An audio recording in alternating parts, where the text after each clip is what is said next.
لازم الإنسان يدرك ما يخاف، ومستحيل يخاف ما يدرك أبد.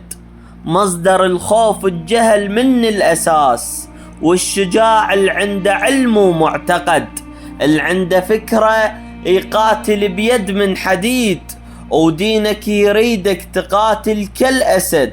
ولذلك علي سيفه من الإله، وغيره من يسمع حرب تلقاه شرد. هالزمن فتنة والما ثابت يطيح، الزم بحيدر علي واطلب مدد، لأن بس مذهب علي الفكر السديد، أو لأن بس حيدرنا يوقف بالشدد. ردت التحم الحطب شفتوه أكيد، وخلى يلتف عالرقب حبل المسد. واني لسه ملتزم بأمر الرسول، لازم كتاب الله والعترة السند، وانت مسؤول على أهلك من غبار هاي الأفكار وكفرها الما لحد.